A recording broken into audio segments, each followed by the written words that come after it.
We all agreed not to exchange gifts this year. My mom said as my brother's children unwrapped iPhones, a $3,000 gaming PC, and VIP concert tickets. You're overreacting, Dad smirked. I simply nodded, took my kids' coats, and that night ended every shared subscription, card, and payment linked to my name. By morning, I had 63 missed calls and 2 police officers at my door. Hey, Reddit. My family always had a way of making me feel insignificant. No matter how well I did, every Christmas I told myself it would be different, that maybe this year they'd see me not as the less accomplished sibling or the single mom trying to keep it together, but as someone who mattered. So when my mom suggested we all agree not to exchange gifts this year, I thought finally something fair. No pressure, no competition, just family. Or so I thought. The living room was bustling that evening. My brother, his wife, their 2 kids, and my parents were all laughing over cocoa and cookies. My kids sat quietly near the tree, watching as everyone else passed around gifts that were definitely not just empty gestures. Then it began. My brother's daughter squealed, an iPhone 15. She held it up like a trophy. His son tore open another box, revealing a $3,000 gaming PC, followed by VIP concert tickets. My mom just smiled, sipping her tea. Well, we all agreed not to exchange gifts this year, didn't we? I stared at her, my throat dry. My kids sat quietly, confused, still holding the small handmade cards they had brought for everyone. Mom, I said softly, I thought we weren't doing presents. Dad smirked, not even looking up. You're overreacting. That word, overreacting, it was always his go-to whenever he didn't want to admit how harsh he was being. I forced a smile. Of course, my mistake. I stood up, helped my kids with their coats, and said quietly, we should get going. My mother looked up, surprised. Already? Dinner's in an hour. I smiled faintly. Oh, I wouldn't want to overreact. I walked out into the cold December night, the snow crunching under my boots, my heart heavy, but my mind strangely calm. That night, while my kids slept, I sat at the kitchen table staring at my laptop. Years of shared accounts, joint subscriptions, and payments under my name stared back at me. Netflix, Amazon, the family cell plan, my parents' streaming accounts, my brother's business software, all connected to me. I remembered every time they said, just add it to your card. We'll pay you back. They never did. So, I clicked on one account. Cancel. Another. Remove user. Then another. Terminate billing link. By the time I finished, every shared plan, every card, every payment in my name was gone. Their Wi-Fi was under my account, the car insurance was jointly registered, and my brother's business email hosting was paid monthly by me.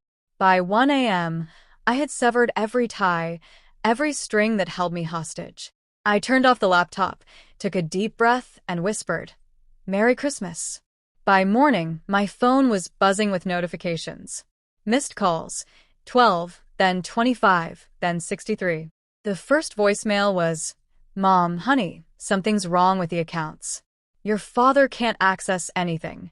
The second was, Dad, you better fix this now. The third was my brother yelling, What the hell? Do you know what you've done? I didn't reply because, for once, their chaos wasn't my problem to solve. Around 9 a.m., there was a knock on my door. When I opened it, 2 police officers stood there. Ma'am, we received a welfare check request from your parents. They're worried something might have happened to you. I blinked. Oh, you mean the same parents who threw a Christmas party and forgot their daughter existed?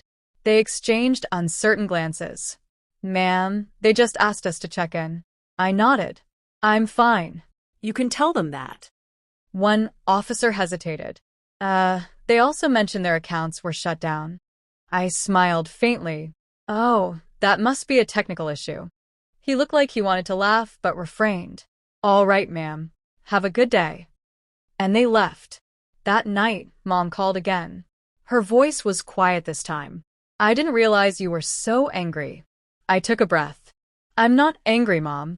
I'm just done pretending this family is fair. She sighed. Your father didn't mean to hurt you. Maybe not, I said softly, but he never tried not to either. There was a pause. Your brother feels terrible, she added. I smiled. I'm sure the broken Wi-Fi and suspended bank access are keeping him up at night. Is this your idea of revenge? She whispered. I stared out the window, snowflakes drifting in the glow of the streetlight. No, I said quietly. It's my idea of boundaries. For years, they took and took, calling it family, but all I ever wanted was equality. To sit at the same table, to be treated the same, to not have to fight for scraps of love while others feasted on entitlement. That night, I made hot chocolate for my kids. We sat by the small tree in our apartment. No big presents, no fancy wrapping paper, just laughter. And for the first time, Christmas didn't feel empty. It felt real. Sometimes, peace doesn't come from what you give. It comes from what you finally stop giving to the wrong people. The next morning, my father called again. Not to yell, but to plead. He said, "We can't pay the bills without your accounts. Please fix this." What I told him next finally made him realize that sometimes losing access is the only way to learn value. The following morning, my phone rang again. This time, I answered.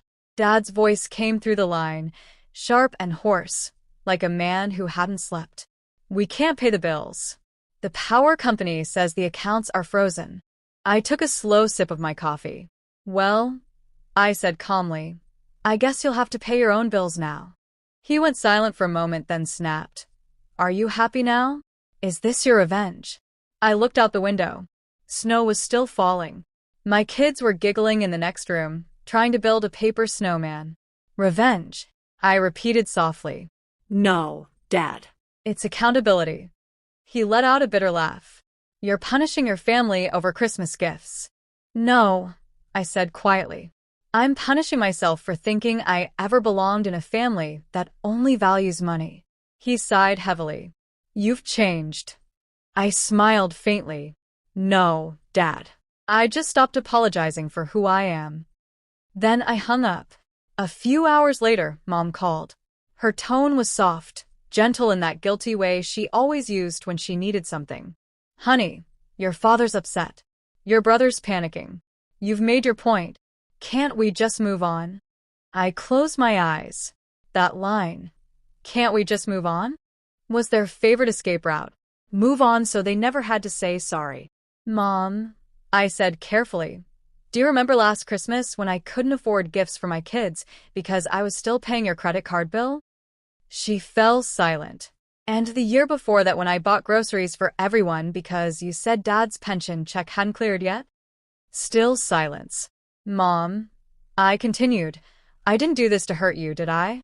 I did this because I finally realized that family shouldn't come with invoices." She started crying quietly. "I didn't realize we were taking advantage of you." I nodded softly. "I know. You never do. That's why it had to stop." After a long pause, she whispered, "Your brother's in trouble. His business account was linked to your payment gateway. They froze it after you canceled everything." I smiled faintly. Then maybe he'll learn what responsibility feels like. That evening, my brother called. He didn't start with hello. "Do you have any idea what you've done?" I leaned back in my chair. Yes. I disconnected myself. "You ruined me," he yelled. "My company's down. Clients are calling." I waited for him to finish. Then I said, "Funny, I was ruined years ago, too, just not financially. Emotionally. Every time you made fun of me for being a single mom. Every time you told my kids their presents were cheap." He fell silent. "You always took Daniel," I said softly. "And I let you, but not anymore." He tried to laugh, but it cracked. "You think this makes you better than us?" "No," I said quietly. "It makes me free." Then I ended the call. Days passed. The call slowed, then stopped altogether. The family group chat faded away. No one texted. No one checked in. No more fake niceties. And in that silence, I felt something new. Peace. I began to notice small things again. The smell of coffee in the morning, the laughter of my children, the way the world feels lighter when you're no longer carrying the weight of unearned guilt. A week later, Mom sent one last text. "We're sorry. Can we talk?" I stared at the screen for a long time. Then I typed back, Maybe someday, but not today.